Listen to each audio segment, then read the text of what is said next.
नमस्कार, प्रभाव साक्षी news network और आप सभी का स्वागत है।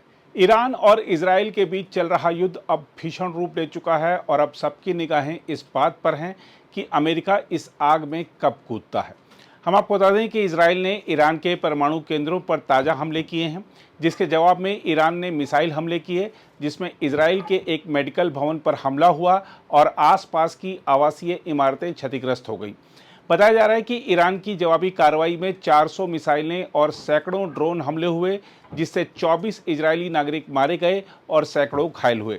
इसके बाद इजराइल के रक्षा मंत्री इजराइल काट्ज ने ईरान के सर्वोच्च नेता आयतुल्ला अली खामेनेई को सीधे निशाने पर लेते हुए कहा, अब खामेनेई को जीवित रहने की अनुमति नहीं दी जा सकती, क्योंकि उन्होंने अस्पतालों पर हमले का आदेश दिया है और इजराइल के विनाश की खुली घोषणा की है।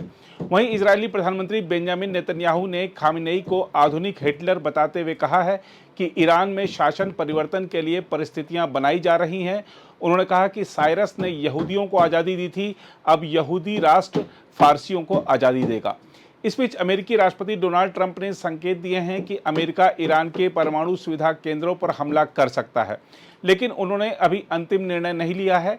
अमेरिकी समाचार पत्र वॉल स्ट्रीट जर्नल की रिपोर्ट के अनुसार ट्रंप ने हमले की योजना को मंजूरी तो दे दी है, लेकिन अंतिम आदेश रोके हुए हैं, यह देखने के लिए कि क्या तेहरान परमाणु कार्यक्रम से पीछे हटता है या नहीं। अमेरिकी राष्ट्रपति डोनाल्ड ट्रंप ने एक बार फिर स्पष्ट रूप नहीं अपनाया है। जब उनसे पूछा गया कि क्या अमेरिका इस युद्ध में शामिल होगा, उन्होंने कहा, हो सकता है मैं करूं, हो सकता है मैं ना करूं, कोई नहीं जानता कि मैं क्या करूंगा। उन्होंने यह भी दावा किया कि ईरानी अधिकारी बातचीत करना चाहते हैं, लेकिन यह भी कहा उन्होंने कि अब थोड़ी देर हो चुकी है। इस बीच इजराइल ने पुष्टि की है कि उसने ईरान के बुशेहर, इस्फहान और नतांज में स्थित परमाणु ठिकानों को निशाना बनाया है। हम आपको बता दें कि बुशेहर ईरान का एकमात्र क्रियाशील परमाणु संयंत्र है, जिसे रूस की सहायता से संचालित किया जाता है। वहीं ईरान ने संकेत दिया है कि वह हार्मुज की खाड़ी को बंद कर सकता है। हम आपको बता दें कि यह सामरिक जलमार्ग वैश्विक तेल व्यापार के लगभग 20% हिस्से के लिए बड़ा मददगार है। यदि ईरान इस मार्ग को बंद करता है तो वैश्विक तेल आपूर्ति में भारी व्यवधान आ सकता है।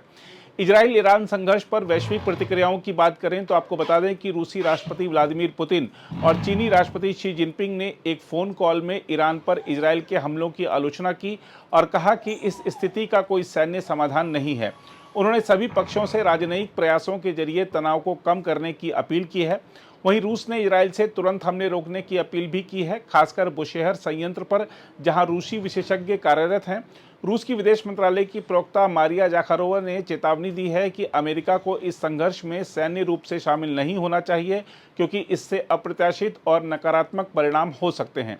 वहीं तुर्की के राष्ट्रपति रजब तैयब एर्दोआन ने नेतन्याहू की तुलना हिटलर से करते हुए कहा, गाजा में जो हो रहा है वह द्वितीय विश्व युद्ध की तस्वीरों से भी अधिक भयावह है। एर्दोआन ने यह भी कहा कि ईरान के पास इजराइल के खिलाफ आत्मरक्षा करने का वैध और प्राकृतिक अधिकार है। बहरहाल, ईरान और इजराइल के बीच चल रहा यह टकराव अब केवल क्षेत्रीय नहीं रहा है, यह एक वैश्विक संकट बन चुका है, जिसमें अमेरिका, रूस, चीन, तुर्की और भारत जैसे देश प्रत्यक्ष या अप्रत्यक्ष रूप से शामिल हो चुके हैं। यदि यह संघर्ष आगे बढ़ता है तो इसका प्रभाव न केवल तेल आपूर्ति, मानवाधिकार और राजनयिक संतुलन पर पड़ेगा, बल्कि यह इतिहास की एक भयानक सैन्य टकराव की ओर भी ले जा सकता है। अगर आप भी लेना चाहते हैं देश दुनिया की तमाम जानकारी, तो आज ही सब्सक्राइब करें हमारे चैनल को। साथ ही नीचे दिए बेल आइकन को जरूर दबाएं ताकि हर अपडेट आप तक पहुंच सके।